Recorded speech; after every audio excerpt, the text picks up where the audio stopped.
All right, my laptop's telling me it's 10 a.m. My phone's telling me it's 9:59, but I think it's close enough. Andrew, are we still missing anyone else or waiting for anyone?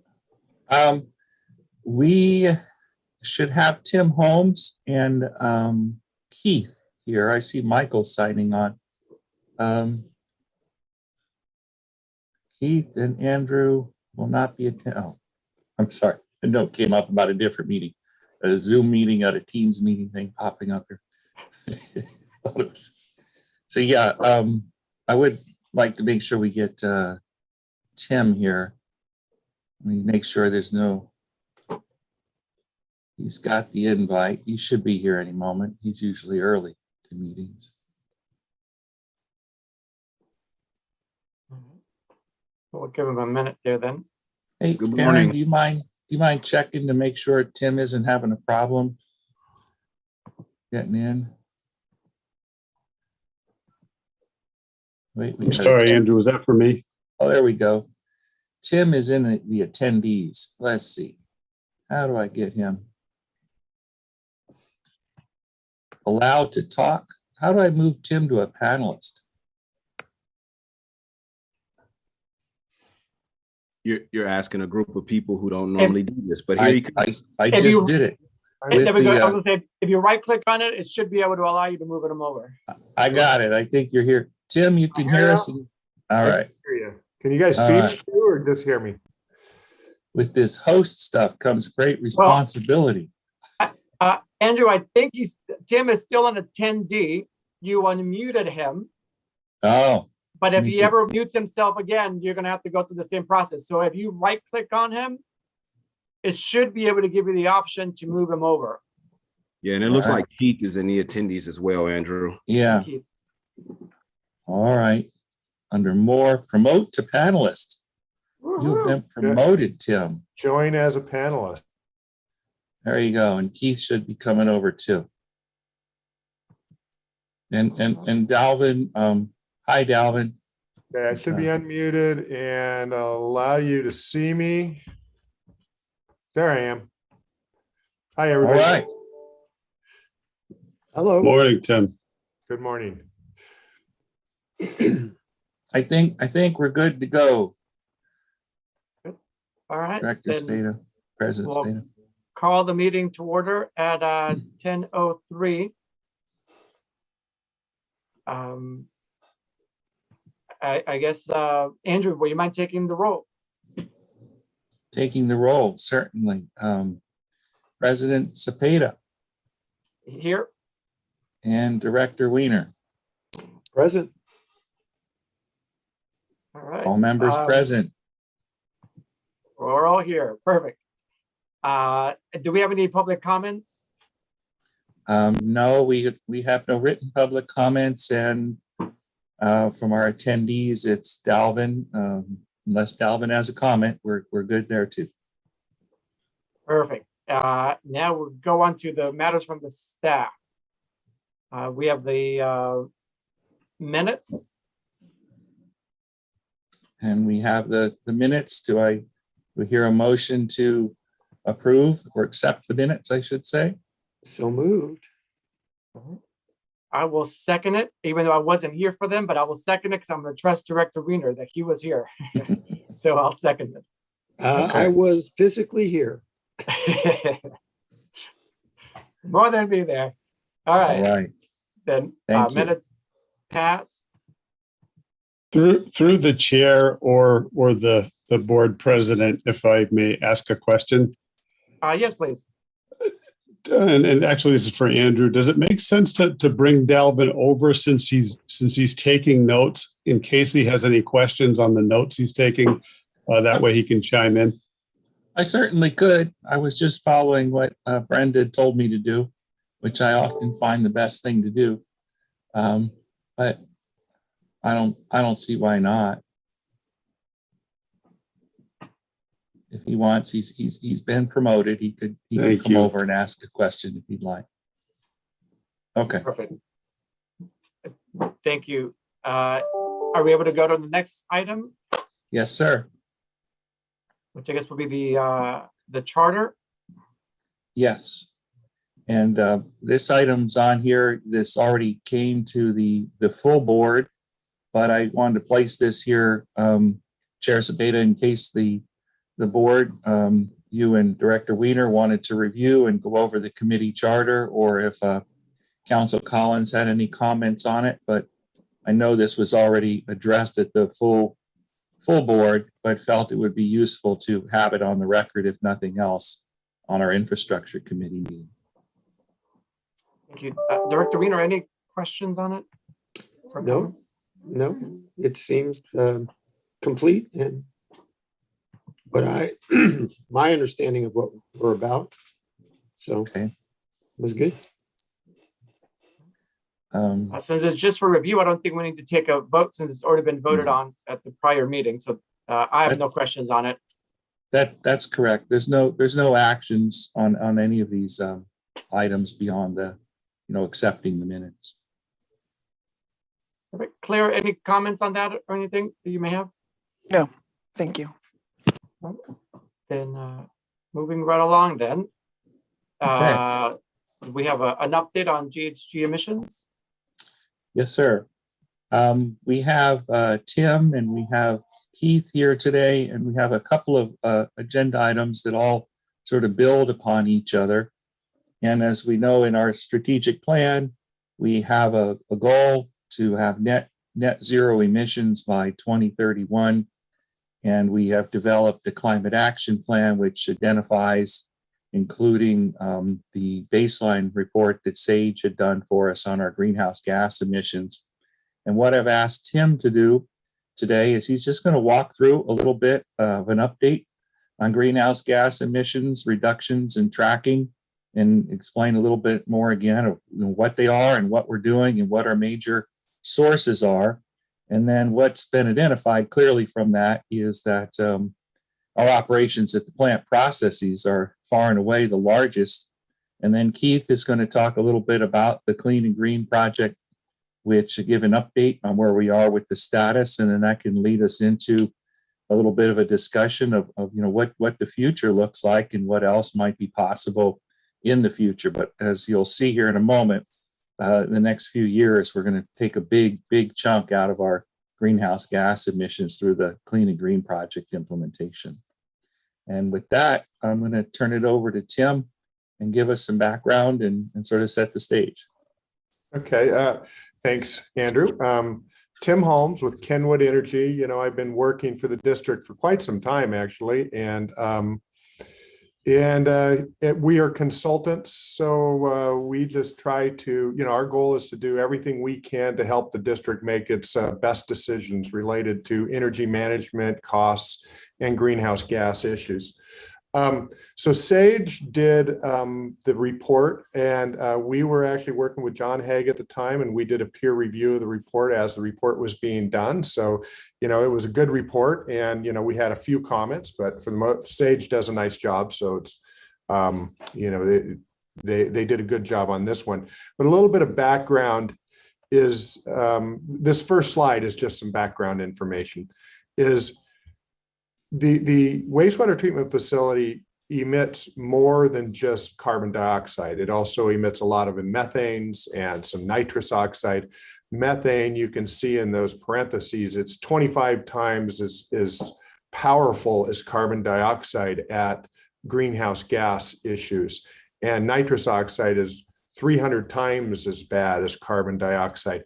But what we talk about when we talk about emissions is we use the term MTE, which is metric ton equivalents of carbon dioxide. So essentially everything's turned into carbon dioxide so that we can have a discussion without having to stumble over our words all the time. So that's what's included in the greenhouse gas report. The emissions roughly you have about 4,100, 4,200 tons, metric tons of emissions. About half of that comes from the plant, or a little more than half of it comes from plant processes, meaning processes of processing wastewater. And nearly half of that comes from storage ponds. Then the second biggest emitter is your wastewater collection system, meaning the sewer systems themselves. You know, you have all your pump stations and they're vented and methane is released, and, you know, that accounts for 810 metric tons. Then you have your utility energy, and that's electricity and natural gas that you use, 380 tons. And then you have transportation, which is your fleet vehicles and employee commutes, which is another 340 approximately. So, you know, some of those things can be tracked relatively easily. And I think we can go to the next slide, Aaron, and some of them are a little harder.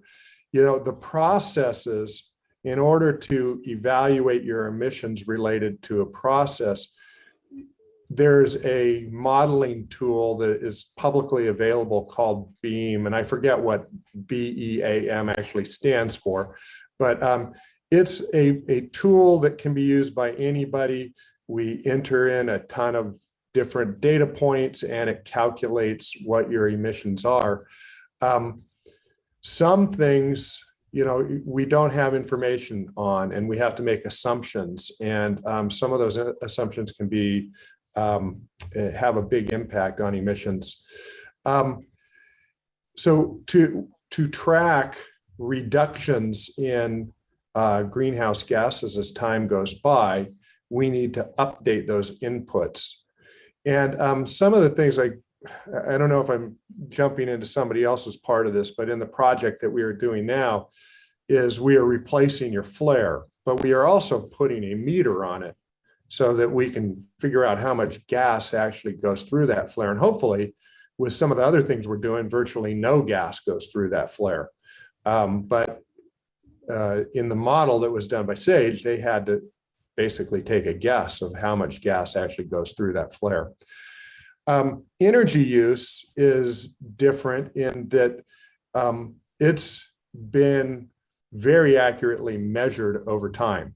So for every kilowatt hour that you use on site, the utility publishes a conversion factor that we can say, you know, 100,000 kilowatt hours equals X amount of greenhouse gases, because there's just a factor. We just have to multiply those two numbers together.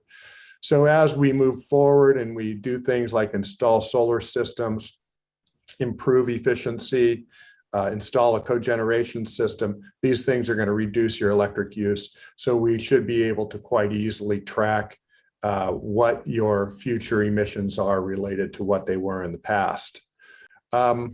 And the same thing is true with natural gas. You know, for every, you burn natural gas on site, the greenhouse gas emissions related to combustion of natural gas is a factor that doesn't change over time. So we're able to easily track what you have done in the past and what you're doing on the future.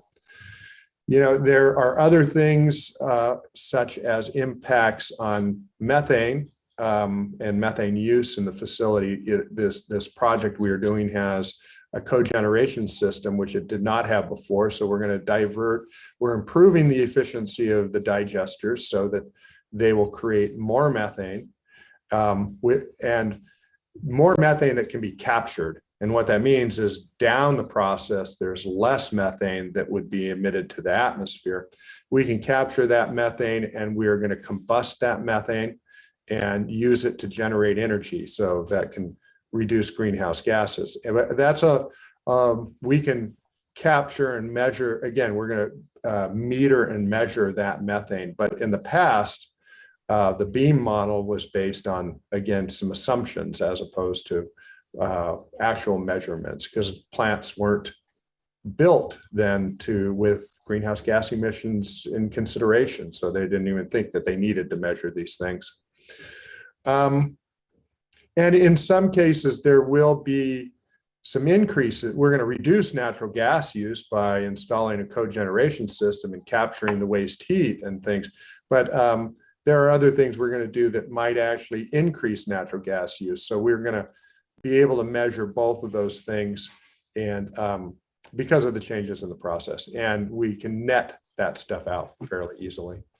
And then the last one, Aaron, is, fleet and commute. They're not part of the project that we're currently working on, and they are things that, when I started doing this, there really weren't any options for addressing fleet emissions. You could get a more efficient vehicle, and then there were some vehicles that could be hybrids. But now, there are electric options for most of those. And if we can purchase clean energy or generate our own clean energy, then we can reduce greatly or even eliminate greenhouse gas emissions. And the other one that's always been a huge challenge is commute mileage. How do you influence somebody? We love cars, and it's hard to get somebody out of a car or to change their behavior in a car. But now we do have the option of electric vehicles, and I guess trying to what they make lemonade out of lemons is COVID, I think, has shown that a lot of the mileage that people have driven in the past might not be necessary, and that we can actually reduce commute mileage, and still operate efficiently. And I don't think, I think that that's what you were hoping that I would cover in this, right, Andrew and Aaron? And if you have any questions, anybody have questions, let me know. Yes, Tim, thank you. Yeah, we can have questions. We can talk about it. Some of these overlap a little bit with what Keith is going to talk about. As Tim mentioned, some of the efforts at the plant, for example, we're also doing upgrades at lift stations as part of the Clean and Green project.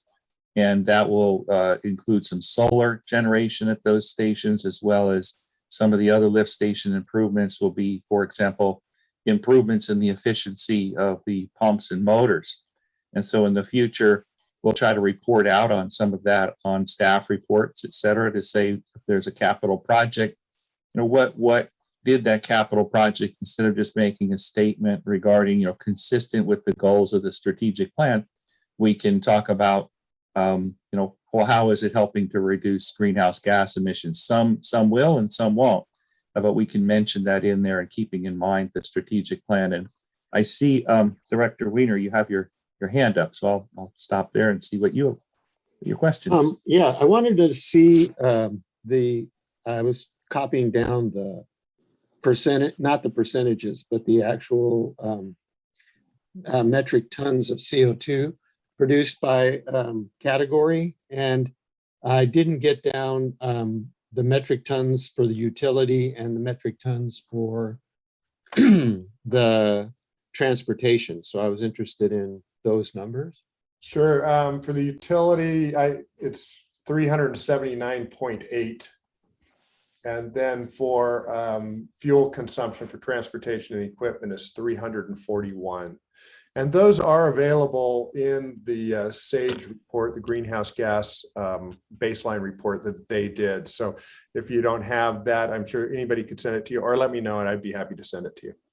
Yeah, no, that's fine. And in the SAGE report was an interesting description of the source of CO2, and the CO2 that came from fossil fuels were separated from the CO2 that came from sources that ultimately are green, meaning plants and food, and they produce and they capture energy from the sun. And so there was an implication in the report that anything that the source comes from the sun currently is not adding CO2 to the atmosphere, merely recycling CO2 to the atmosphere, and that so that it has a different, and you can correct me if I'm wrong, it has a different kind of flavor from other sources of CO2 that come from fossil fuels, in that fossil fuels add, whereas fuel or energy sourced from the sun, I'm sorry. Yeah, no, you're absolutely right, though. They call it biomass combustion or biogenic CO2, meaning that it's already part of the process. You know, I think it's pretty easy for us all to visualize that fossil fuels have been locked within the earth for hundreds of millions of years. Well, maybe only 50 million or 250 million, but give or take. Yeah. So it you know, they've been locked in the earth. They have not been part of the process. So what that does is they're trying to, you know, we still want to measure what all of the CO2s are, but we also want to acknowledge that, you know, which parts are part of a natural process versus which are being brought up from locked in the earth, released, and are adding to our problems that we have related to climate change. And it seems like our new plant, all the changes that we're making, is kind of like we're capturing energy that we were formerly not capturing, and we're capturing resources that we were formerly not capturing by the digesters and the biosolids they generate. And clearly the biosolids will be used in the future as land, because we're currently paying to have that done. So I guess ultimately we'll be doing that directly. So is there a, can we improve on the process so that we're generating, we're more efficient at generating energy from our inputs, and we're able to use that energy to power our process so that we're not using natural gas, for example, as a input to our system, which would then we only be using the biogenic source. Is that a possibility? Yeah. Well, here comes Aaron to answer your question directly. Well, I was going to give Tim the option of the first crack at that, and I'm certainly happy to do it. I think what Angie and you know, our consulting assistants, if you will, have come up with is a you know, set of processes that maximize what we're reusing, Director Weiner. The reality is that we have to use some of the methane that we will be using goes to cogeneration. Some of it, I believe, may be used for heating the digesters in combination with heat that's captured from the cogen engines. But I think the reality is the dryer has needs for a heat source, which is above and beyond what we have available from methane. But with that, you know, this whole puzzle of how the energy is kind of juggled. You know, we are adding the points. I think it's about 0.75 megawatts of solar adjacent to the facility that will provide a further offset, you know, to energy purchase from PG&E, for example. So I hope that drives to the point of your question. Yeah, I know that overall, a huge percentage of greenhouse gases comes from the rotting of food. Unbelievable, but absolute. But true. And I know that East Bay Mud takes in food sources from factories, maybe blood and beer manufacture and stuff, and they turn that into energy as well. I hear that they're paying for the transport, and that transportation costs more than they're getting out of the production. So there's some issue there, but I'm just thinking in overall scheme of things, in the future, if we could have another digester just merely to produce more energy, perhaps we could put out, instead of natural gas, we put out biogas or something as part of our process that could be used by others, and that all that biogas would be generated from food, not from fossil fuel. Yeah, and if I can speak to that, one of the things that we have done, and we've talked about it, you don't know if you recall fully, the system is designed so that we can add cogeneration engines, and we have left space in the design for potentially a food receiving station or a food waste or grease waste receiving station in the future. So that has been, designed or conceived in the design of these facilities. Some things that you're going to see, and some things that I've already, you may be aware of, is that, they're looking at changing. I can't remember the name of the refinery there in Rodeo, the one right near the bridge, but they're looking and planning to change that over to a refinery that doesn't use oil, fossil fuels. It uses food waste. So what's going to happen is you're going to have this huge competition for all of these, this food waste that you're talking about. And, we're prepared for it in the future, but, we're going to have to see kind of how the market goes and what happens with some of these things, some of these projects. Yeah. It's so extreme in Europe that they're actually buying wood products from the United States to put in their bio reactors, which is kind of counter to the whole idea. Yeah. So interesting. Yeah, and if I may, Director Wiener, one of the things going on you may or may not be aware of is the Republic Landfill is working with a company called Energia, whom I've worked with in the past, and just been not really worked with, but have been associated with. And one of the things they're looking at is, and if I could simplify it, they have what essentially equates to a food organics press system.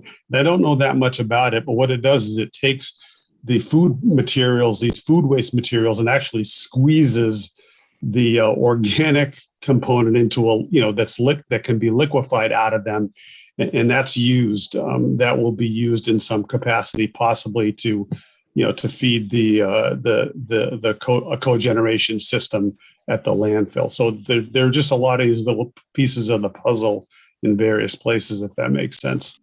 It does. And I think politically, it would be a great regional thing to have that kind of coordinated from a regional standpoint, so that we could get at all that organic material better and process it better. So, but it's really interesting because I hadn't heard about the Republic thing. I thought they were just going to pay the fines and forget about it. And it's good to hear that they're actually going to do something with it. It is, as I understand it. I'm sorry, didn't mean to interrupt. I was done. It is, as I understand it, a relatively new development at the landfill, probably in the last 6 months or so. It's really good news. And Director Wiener, I think you hit on it there when you talked about the import of wood materials and trying to find, now you've built something and now you need to continue to feed it. And there's a cost to bringing those materials in. And what we're going to continue to look at is like Aaron said, is we're building a system that Keith will talk about that has capacity to add on to it. It's designed in such a way with space and the opportunities to do that. And we'll continue to evaluate in the future what those opportunities look like. And if it makes sense to bring it in, and it's a cost-effective way, because that's the other thing we need to take a look at. We don't want to be in the business of having to expend too much money to try to get those last few percentage points, because the other thing we need to look at in the future is we will be subject to the impacts of global warming and sea level rise, meaning our treatment plant sits right on the bay and sea level rise is going to come up and impact us. And so we have to take a look over the long term of how we're spending those dollars. And we might be more effective for us to be spending some of those dollars on a levee and habitat restoration and try to protect our asset, because we could get to net zero or even beyond and spend a lot of money to do that. But if we're not protecting ourselves, because the rest of the world isn't necessarily catching up to that yet, the sea level is coming up regardless of what we do. So we have to take a look at all of those things. Well, I think we're positioning ourselves to do just that. And I think it's above our pay grade to get the money. And I'm hoping that at some point, our state and federal government wake up to the fact that global warming is a security issue, to put it mildly, and that money can be found. But that's my positivity coming up. And I'm getting a little ahead. We can talk about this more on the item 5 as it comes up, but that's exactly what we're hoping to do on the levee project is get ourselves far enough along in the conceptual planning that we're in a position that as grant funds come available, we can position ourselves as a pilot and as an example of what can happen, and hopefully be able to tap into some resources before they become exhausted. But we don't know exactly what's going to be out there yet. In the meantime, we're going to continue to plan and allow us those options for the future to give us some flexibility. Planning for the future. That's our motto. Yeah, true. Thank you. I want to move us along here too, unless there's any other questions, but I also want to mention, in case people might have not realized, now it's by law, you have to compose anything that's possibly compostable out of your kitchen. So now there's a whole new law that went into effect as of January 1st. So as more and more people start realizing that that's a law, and we figure out how to take that out of the trash cans and into the green bins, we might have more items to utilize for our system, or Republic Services would, and maybe we can partner with them for that continuously. Director Meaner, anything else? Any other questions? No. Well, No, Tim, this was a just- really good report. Yeah, good report, and glad to see that we're focused on the future. Andrew, next item. Yes, so that slides right into, as Tim pointed out, the largest source of emissions is coming from the treatment plant in a variety of different ways, especially the lagoons themselves. And so that project, as you know, we worked for almost 2 years and going through the process of negotiating a contract and getting ourselves into position to be able to construct and implement. And Keith is here to give you a little bit of an update on exactly where we are and getting ready for that implementation. I shouldn't say getting ready, to continue to the next stage of implementation. Hello, everyone. My name is Keith Reynolds. I'm a senior project manager here, West County Wastewater District, And hey, how you doing? And I'm here to kind of give a update on the project. I don't know if I'm able to share my screen. Give me a second. If you have any issue with that, Keith, Aaron also has your slides Oh. and he can share it for you. Okay, there you go. Okay. Here's a presentation that I created for you all to kind of view the day. Aaron, can you go to the next slide, please? Bear with me just for a second, Keith. I'm trying to start the slideshow. Give me 1 second. I should be able to do this. Oh, no problem. So I wanted to start off talking about the project vision that we're doing with the Comprehensive Energy Project. The purpose of this project is to reduce energy consumption, greenhouse gas emissions, improve operational safety and efficiency, and to improve the quality of biosolids produced, consistent with our goals and strategic plans. It's an overarching project. It hits many facets and areas within West County wastewater. As Andrew talked about earlier, all the way to our lift stations, to our main office, to our treatment plant.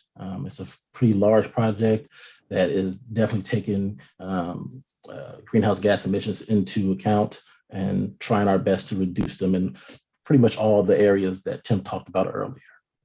Go to the next slide. Currently, we're in what we call the pre-construction phase.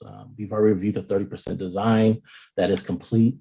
We've worked with Engie to have a different delivery system from here on out. And so what they're going to do is they're going to have individual construction packages for each of the deliverables we have in the project. Later in this presentation, I'll have a list of different packages that we will be completing. But that's what's going to happen from here on forth. So each of these packages will have an individual, basically a holistic project plan for each, and we will implement those as we go along. This is being done so that we can get the project done quicker and more efficiently. In the preliminary design review, we have deliveries happening now to kind of preemptively get the project site ready for the major work. Project plan refinement. We've been refining the project plan, especially now that we're going to do a different delivery system of it, just to make sure we're having all of our angles and dotting all of our I's and crossing all of our T's. We've been able to submit our application for the Air District. That was a large and onerous process that we've done. So that's going to take some time to complete, but we've been able to do that in a pretty fast time, I think. And that is a big milestone for this project. Implementation of overarching project management plan software. We're actually now using eBuilder as a group. So all subs and internal staff are now using eBuilder so that we have a more holistic understanding of the project, and everyone is on the same page and has access to the documentation of the project at all times. As of January 16th, 2022, deliveries on site started commenced. The primary, which is Engie, does have access to the site with our blessing, essentially. They have to get permission from us to come on site. They're just setting up trailers, parking areas, moving things out of the way so that we're able to do a bigger mobilization. And the intent of that mobilization would be to demolish the existing digesters that are currently in place and to get the work site ready for major construction of footings for both the dryer building and the new digesters. We can go to the next slide here. We have some upcoming deliverables that you guys may want to kind of note. We have an updated and improved health and safety plan for the site. As we know, we're in a pandemic now, and we want to make sure that our staff and their staff are all safe. That's something that's very important and will be highlighted in this health and safety plan. Additionally, site safety as it pertains to visual signs, barricades, how we're going to do the work, any kind of hazards, things of that nature.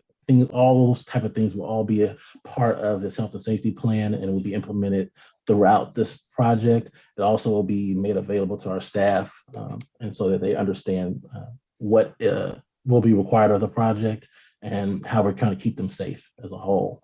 We have a finalized project management plan that will be here next month, March 2022.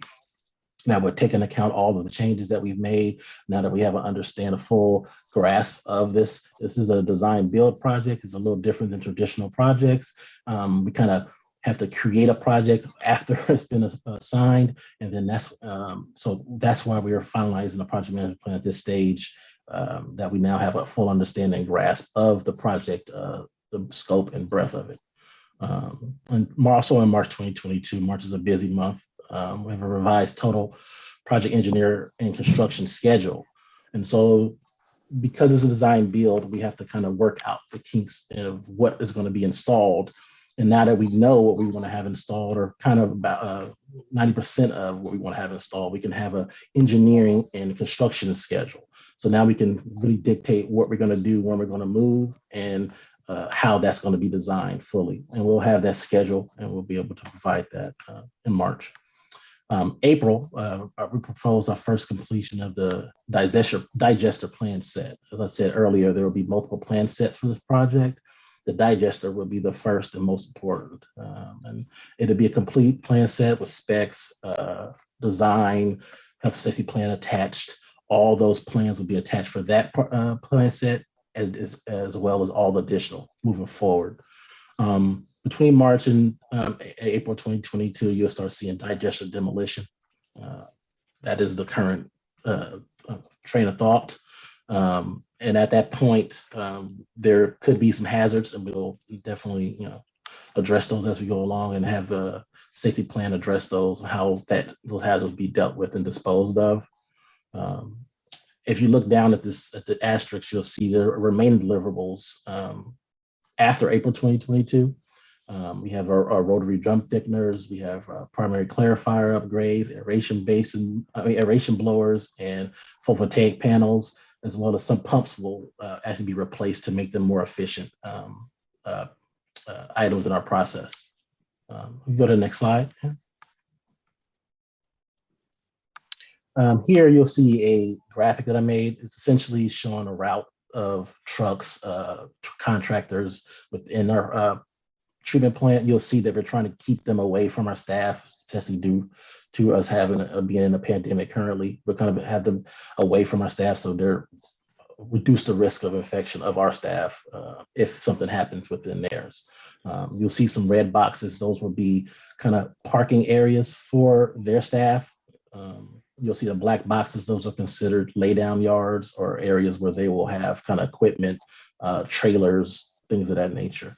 The large green box is the initial area of disturbance. So this encompasses the digester. This will be where the dryer building is, rotary drum thickener will be put, scrubbers, things of that nature, all be in that area. And that's the initial area of disturbance that you'll see there, how large it is and kind of what we're dealing with. We can go to the next slide. Hey, Keith, can I just toss something in if you don't mind before we proceed to the next slide? Oh yeah, go for it. I just wanted to give an example of some of the coordination and logistics that we've had to deal with. And I don't know, can you see my cursor? Yes. So this set of solar panels up here, we had to coordinate with Clearway Solar to have those all aligned in the same manner and basically locked out so that they are no longer able to move. So that when Ghg and their subcontractors are working in this area for laydown, they're not at risk of having those solar arrays moving around and the havoc that would cause. So, I mean, it's just one example of all the different things we've had to look at in the pieces of the puzzle here. Sorry to interrupt, Keith. I'll be quiet now. While Aaron has interrupted, I have a question that's kind of unrelated. It has to do with all the meetings that we have on Tuesdays. We've talked about tanks that you guys have been cleaning that we are going to use as temporary storage tanks.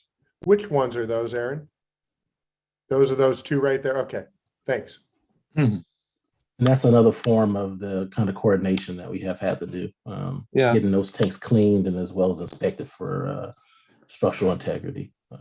And as Tim mentioned, all the meetings on Tuesday, that's another part of the flexibility and the different resources that we have. While Keith is over here, Angela and John Boitano, our contracted project manager, are currently in our weekly pre-construction meeting with Ghg and the construction managers and the contractors. But we're over here talking with you guys, so you get to see us. Otherwise, many of us would be over in those meetings. But that's all part of what really logistically stretches our staff, stretches our ability to deliver on these projects, but we're really putting the resources together, and this is a huge project for us. It's going to make a big difference in the future. In all aspects of this project we're also actually thinking about our partners, our East Bay Mud, making sure that we're living up to our contractual obligations. So this is a very big project, and the coordination is vital and important. Mm-hmm. We can move to the next slide. So in these slides following, you'll see kind of what we're gonna plan to put some of our PV panels, photovoltaic panels, upgrades. Like I said, they'll be stretched between multiple areas within the West County wastewater Like I said, from as you see here, this is our main treatment plant, and you'll see where we're putting a large amount of photovoltaic panels there to kind of counteract our emissions. If inside of these boxes, you'll kind of see the total size of each of these arrays that we'll be installing. As I said, this is at the treatment plant, the main plant on Garden Track. If you go to the next one, Aaron. This is at our Terra Hills lift station. The plan is to put photovoltaic panels there as well. You can go to the next. This is our main office. Just to put photovoltaic panels there as a kind of cover of act as a shade and also utilize the sun for its energy. Go to one more. Here you'll see a list of the project team members. As you see there, I have them listed on the side. To the right, you'll see kind of a organizational chart or a kind of communication chart of how we kind of have separated everyone and kind of utilize their skill sets to the best of our abilities and where we feel like it would be most efficiently used. So you have that there. If you go to the next one. And if there's any questions, please let me know and I'll try my best to answer them.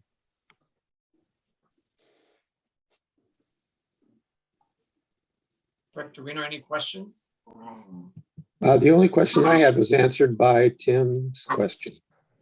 Where are we going to store what's currently being stored in the digesters? So now I know. Through the chair, if I may just add one more thing. Yeah, please.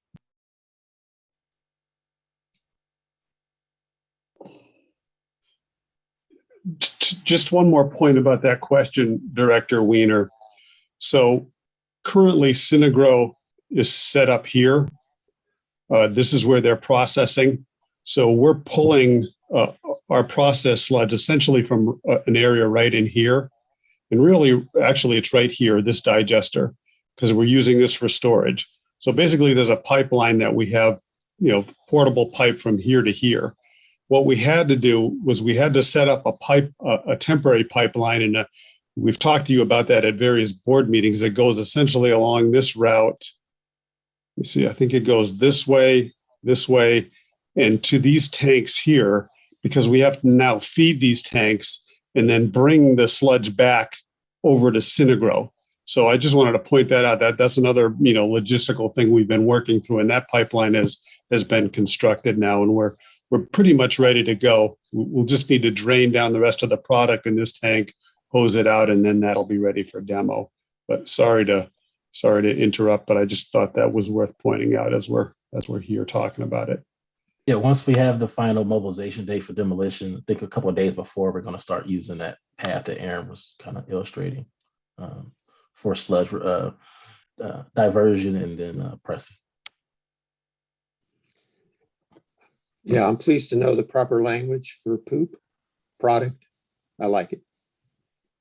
It's nicer, yeah. No questions. I produce a fair amount of that. I have no questions. Thank you for that statement, Director Wiener. I have no questions other than this is just super exciting just to see it come to life. So thank you for the great work. Yeah, this is from the perspective of the board. This is a great session. Really appreciate it, and I'd love to see how it's all complicated and how the complications are being addressed and organized around, and it's pretty cool, pretty exciting, and good work. It looks like. Now I hope it all comes together and we're like on the road to the future, big time. Now, as we get ready for the next item, I just want to do a time check, and I do have a hard stop at 11 o'clock. So, Andrew, let me know if you think we can get through the next item in that time, or do we want to discuss this at the next agenda, or? Well, recognizing the time President Cepeda. I think that what we've done a little bit is talk about some of the planning for future greenhouse gas emissions reductions a little bit intertwined with this discussion. I think that the next item, agenda items, what I was hoping we'd do is lay out a few and talk about some of the things that we would like to bring back to the committee in the future, essentially lay out a little bit of a work plan for the year.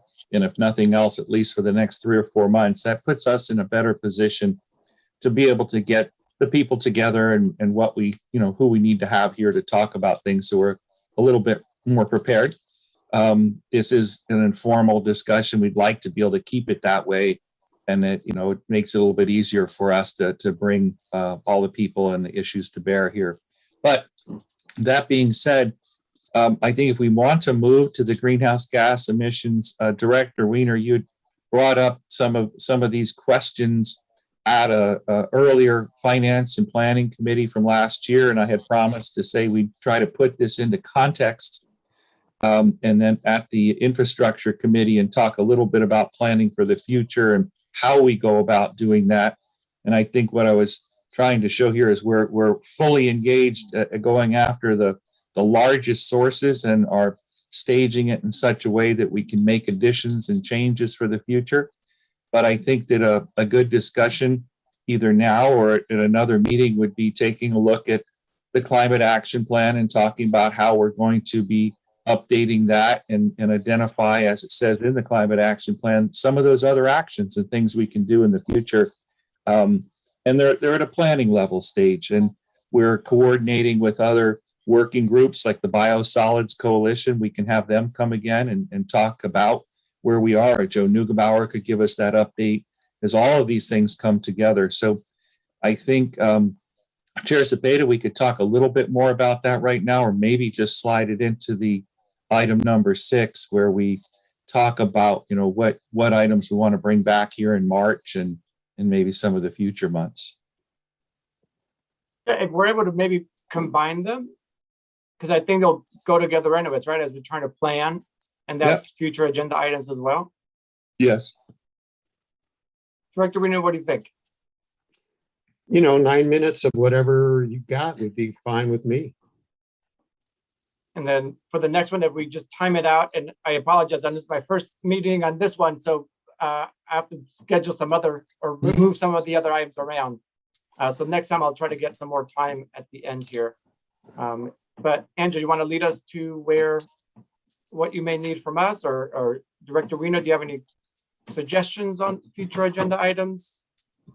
No, it looks like they're being worked on right now, the suggestions for future items. So until I hear where we think we're going, I don't have any input at this point. Okay. Well, what I could say to that, Chair Cepeda, is I think that at our next meeting, we can come back and maybe take a little closer look at the climate action plan and explain what our thoughts are sort of in moving forward on how we're going to, address updating it, what that might look like. Tim touched on the SAGE report and what the baseline looks like and how we compare that and how we can, report out on what kind of a frequency, maybe a little bit more on what we can do with EV chargers and how commute is working and how our return to the office, post-COVID, if there is such a thing, what that looks like. Our office density certainly has increased or decreased the amount of commute traffic. On the other hand, for COVID safety reasons, we're not permitting more than one employee in a work vehicle. So we're using our fleet a little more aggressively than we otherwise would like to. But, those are the compromises we're making for health and safety in the short term. And we'll come back to that later and have more carpooling opportunities, et cetera, for staff. We should come back, I think, in March, the next meeting, give you an update on PSLA implementation.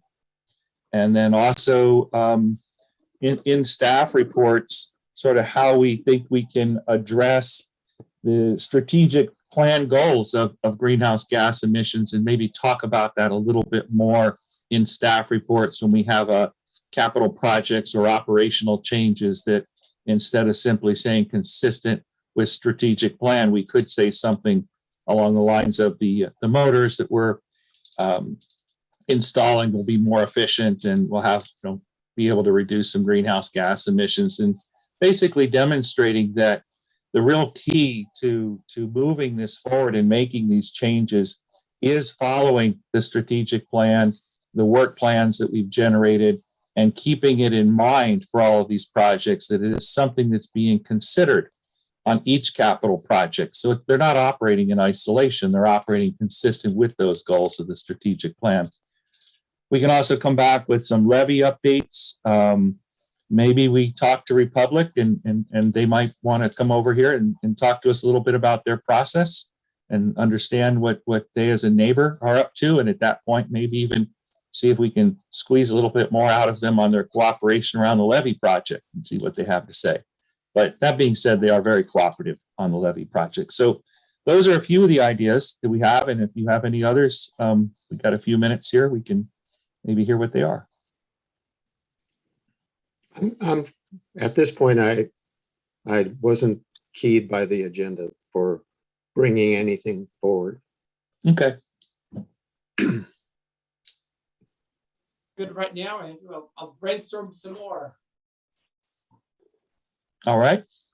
So if we're good with that, Chair Cepeda, I think we're on to any reports or issues, matters of the committee from the committee members. Director Wiener? No, just my reading of material and thinking about global warming continues, and I'm hoping that the things I find out I can bring before this committee for discussion and see if we can make anything practical out of the science and the direction that the science is going regarding global warming.